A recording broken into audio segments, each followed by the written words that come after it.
แต่ว่าซีนแบบเฮาปิ้งแบบสำลาเอาเนาะทุกคนเนาะแบบบ่ให้สุกคักแล้วเฮาก็สิมาคั้นมะนาวทุกคนเนาะอืมป้าทุกคนติดไม้ปิ้ง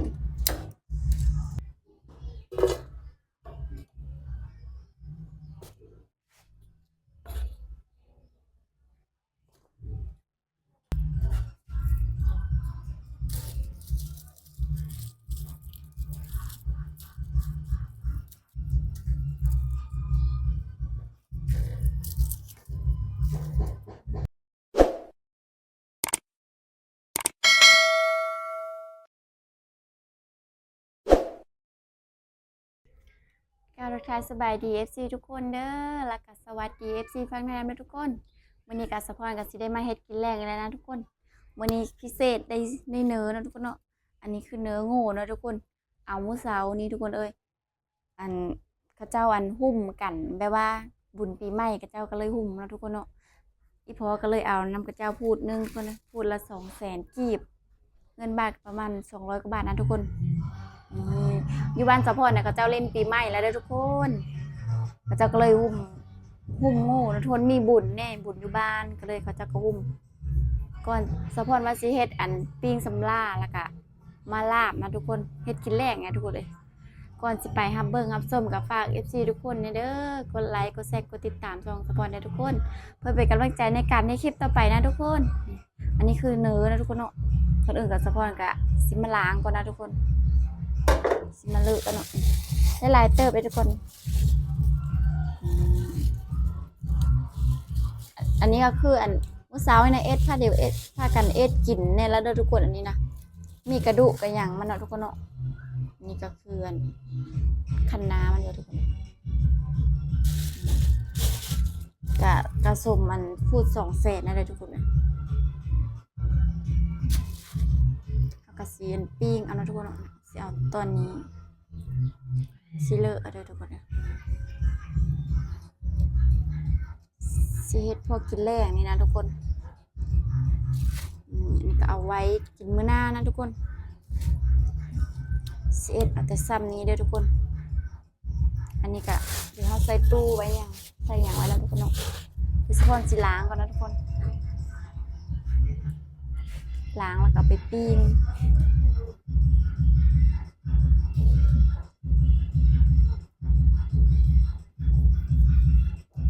แบบสำลาแล้วทุกคนเลยแล้วกับเฮากับมาอัน ก้อยบอกว่าจะเอิ้นก้อยเอิ้นหยังเดี๋ยวไปหาเบิ่งรับชมกันเลยนะทุกคนว่าสิเป็นจังไดเนาะสะพรกะ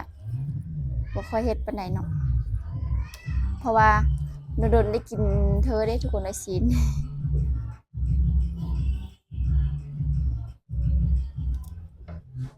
เฮาก็สิแห้งแบบนี้ก่อนนะทุกคน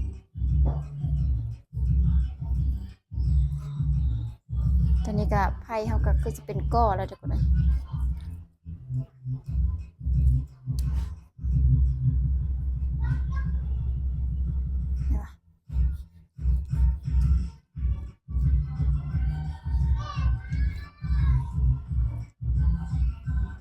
แห้งแบบนี้นะทุกคน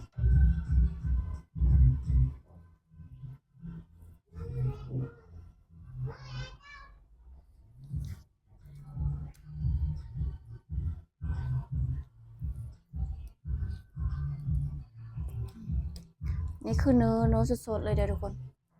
แบบโง่อยู่บ้านเฮาเลยเนาะเจ้าหุ่มมีบุญอยู่บ้านก็เจ้าก็เลยหุ่มเนาะแล้วก็บุญปีใหม่นี่นะทุกคนอยู่ทางอื่นเนี่ยดิ้นกันแล้วบ่เนาะทุกคนเนาะอยู่บ้านสะพอนแต่ว่ายังบ่ทันฮอดมื้อมันคักปานใดเด้อทุกคนน่าจะวันที่13 10 14 15 16บ่แต่ว่าสะพอนก็เริ่มแล้วได้ทุกคนเจ้ามัดแขนมันหยังแต่ว่าเฮือนสะพอนน่ะบ่ได้มัดทุกคนในปีนี้นะอันเนาะทุกคนสะพอนแหกแล้วก็สะพอนก็สิได้ปิ้งเลยนะทุกคน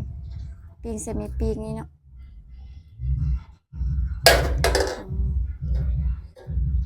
ปิ้งถ้าเกินหน่อยนึงนะทุกคน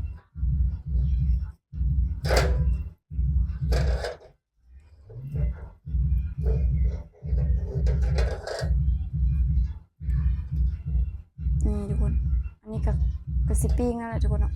แต่ นี่ล้างก่อนก็ได้นี่ทุกคนปิ้งนึงหลายเติบนะทุกคนเดี๋ยวเราสิไปปิ้งกันเลยเนาะเดี๋ยวเราจะไปทาเกิดก่อนนะทุกคนเบิ่งกันเลยเด้อทุกคน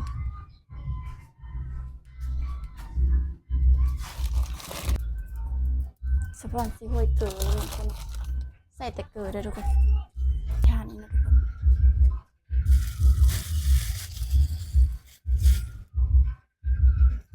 เดี๋ยว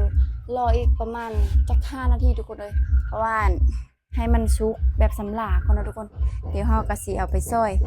เดี๋ยวรอเบิ่งเดี๋ยวสปอนสิไปล้างผักล้างหยังท่านะทุกคนเดี๋ยวให้ซีนเฮาสุกแบบสำลาก่อนนะทุกคนเนาะเดี๋ยวไปซอยนะทุกคน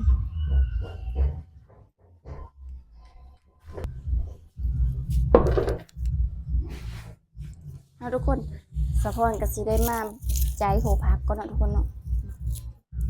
นี่คือโหผักโบนทุกคนเนาะโบมีใบมันทุกคนยำมีแต่โหมัน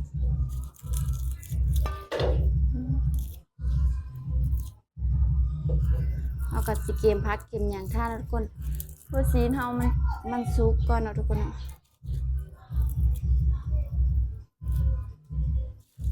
เฮ็ดกินแรงทุกคนเลยบรรยากาศมันนี่ก็ป้าหอนขนาดทุกคน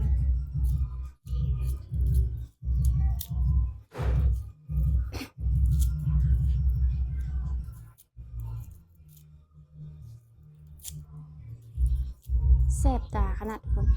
โอ้ผัก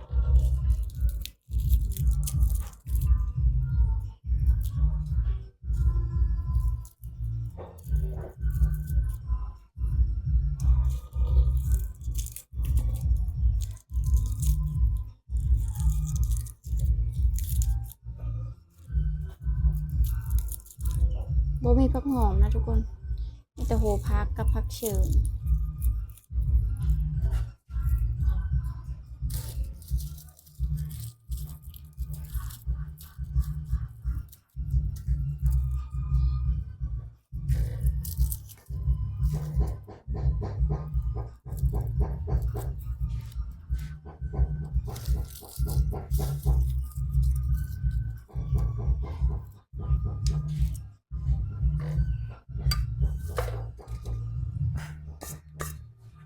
สิล้างก่อนนะล้างเลยเอามาซอยเสริมเขากะเปิดแล้วทุกคนนี่น้อยเดียว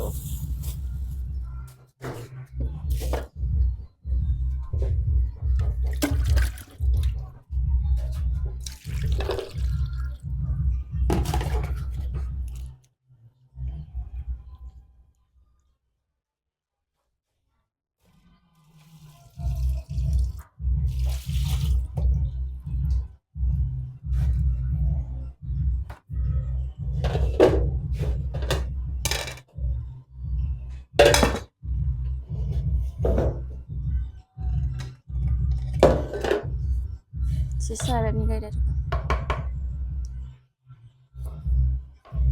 หั่นให้เป็นชิ้นน้อยๆนะทุกคน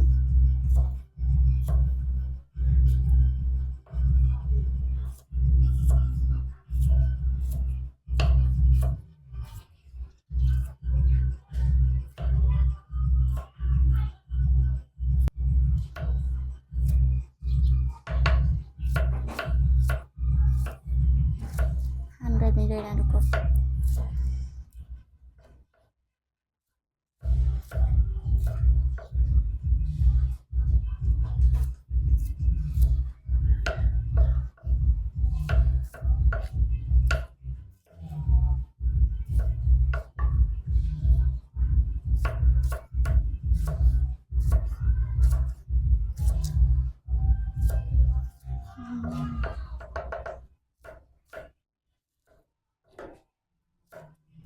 ใช่ลายเสียบลายนะทุกคน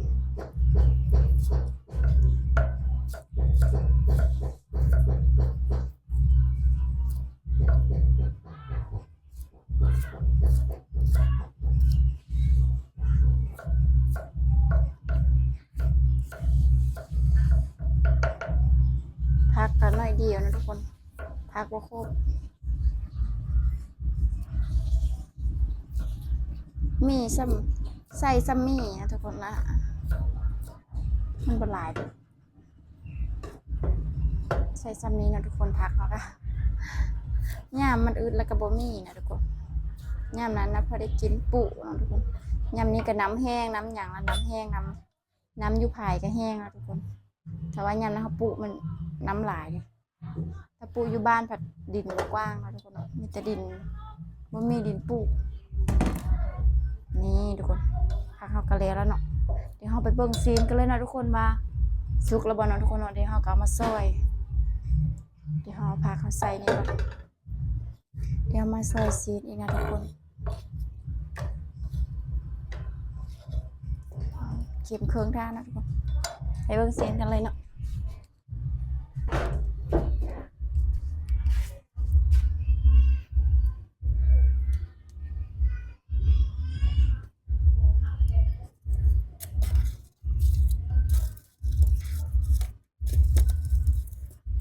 ทุกคนตอนนี้กับซีนเท่ากับสำลาแล้วนะทุกคน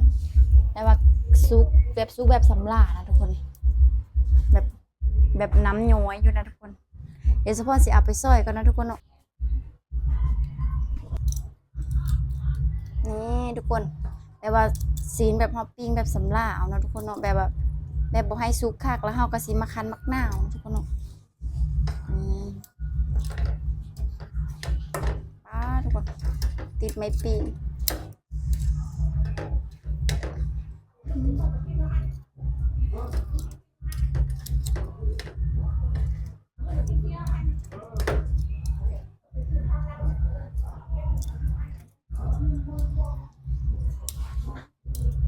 ทุกคน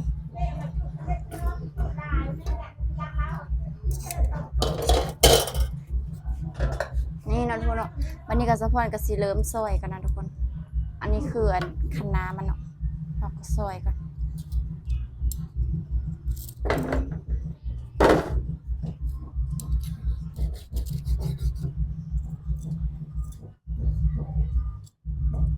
บทนายังฮ้อนไปจัก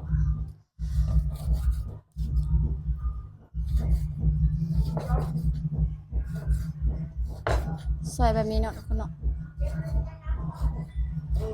ซอยให้ชิ้นน้อยๆนะทุกคนต้นน้อยต้นใหญ่ปนๆกันนะทุกคนร้อนๆเลย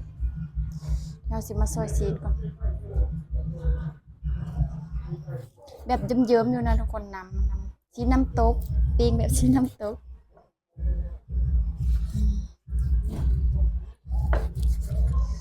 ฮ้อน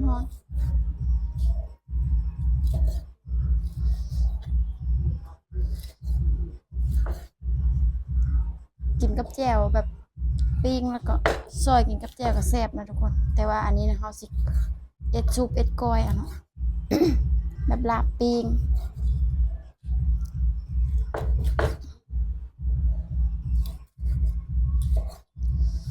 คั้นมะนาวนะทุกคน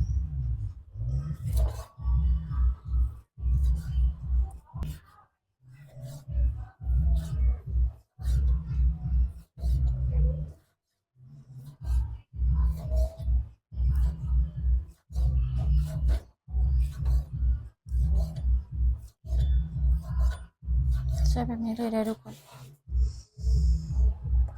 ทุกคนสะพอนชีเฮ็ดแบบแซ่บๆเลยเด้อทุกคนสุดสีมือเลย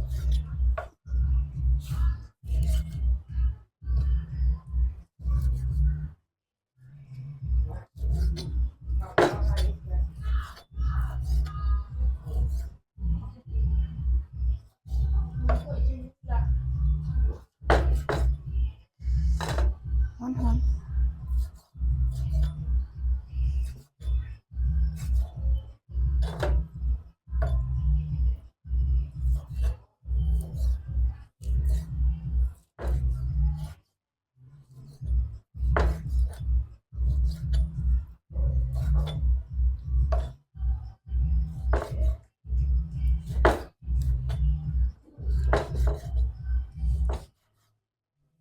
ครื่องท้องมันอ่ะเนี่ย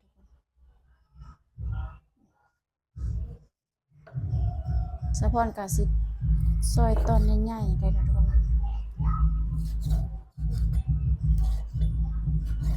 ตอนน้อยตอนใหญ่ปนๆกันนะทุกคน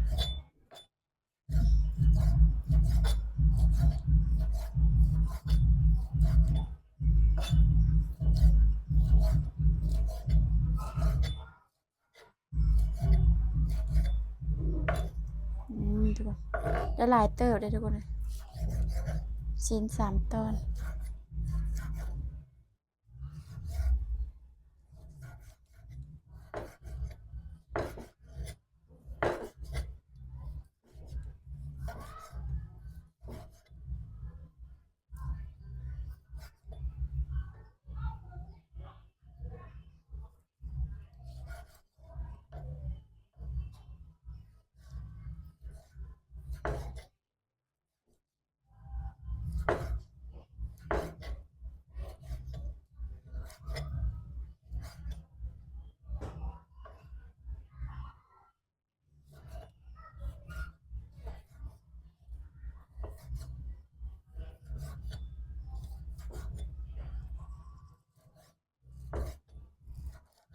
นี่ทุกคนนี่เนาะทุกคนเดี๋ยวจะวันสีเอาใส่นี่แล้วก็สุกด้วยนะทุกคน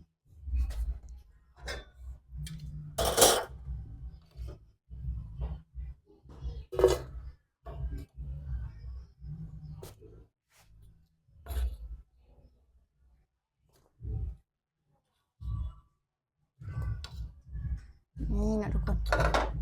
เราก็สุกเลย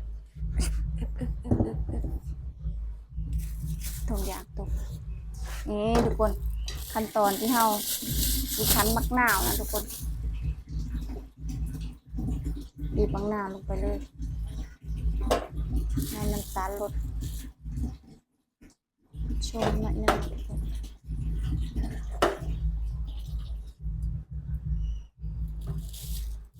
เอาสิใส่แป้งโน่เลยทุกคนใส่หลายสับหลายเลยทุกคน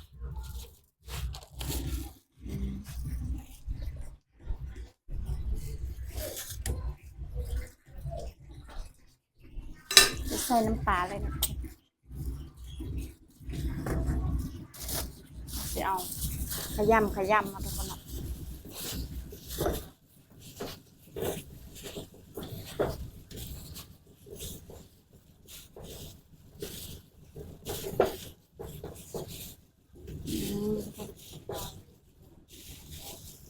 เดี๋ยวสักวันเอาเพมาใส่ก่อนนะทุกคนเนาะ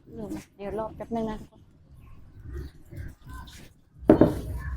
นี่นะทุกคนอันนี้คือน้ำเพเนาะลืมเมื่อเช้านี่เราก็ใส่ลงไปเลยนะทุกคน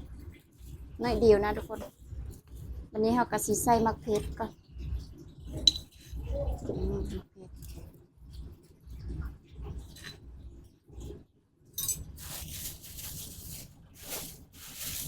ใส่มักเพชรแล้วก็ใส่ข้าวโพดเนาะทุกคนอันนี้คือข้าวโพดทุกคนเนาะมาขยำอีกทีนะทุกคน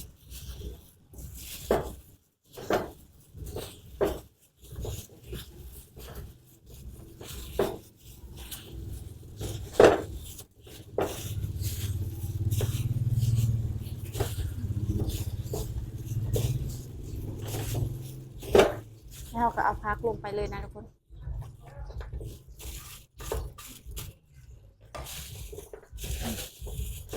พักข้างบนหลายนะทุกคนเนาะมีประมาณนี้ก็ใส่ประมาณนี้นะทุกคน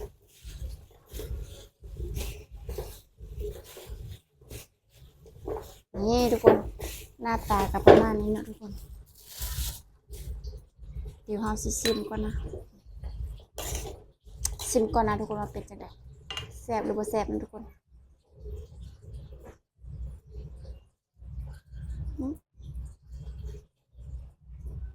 นี่ทุกคน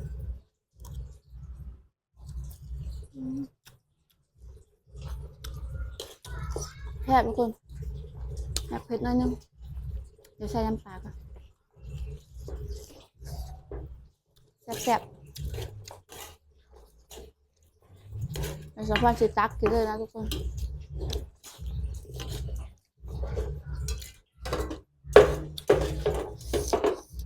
เผ็ดแต่ว่าแซ่บนะทุกคน อ่า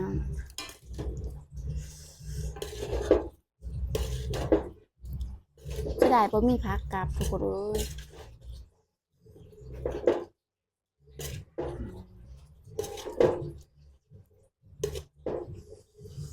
นี่ทุกคนกินข้าวน้ำกันนะทุกคน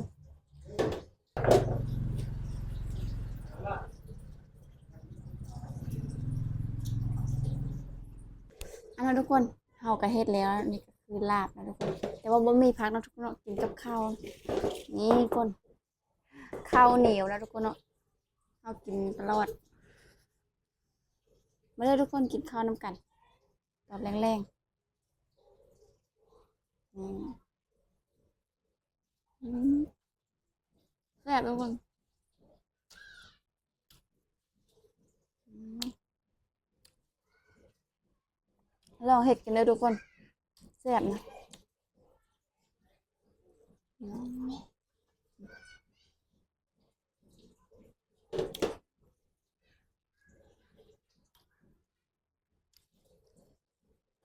อืม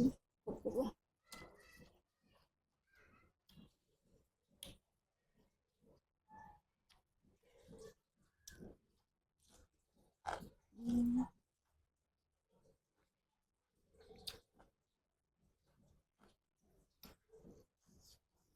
อืม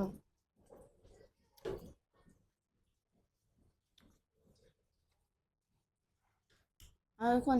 สะพรกับสีได้ขออนุญาตขอตัวไปกินข้าวก่อนนะทุกคนสะพรกับสีได้จบคลิปเพียงซ้ำนี้นะทุกคนเนาะขอบใจทุกคนเด้อที่ติดตามรับชมแต่ต้นจนจบนะทุกคนฝากทุกคนกดไลค์กดแชร์กดติดตามส่องสะพรในเด้อทุกคนเพื่อเป็นกำลังใจในการในคลิปต่อไปนะทุกคนคลิปนี้ก็บ๊ายบายพบกันใหม่คลิปหน้านะทุกคน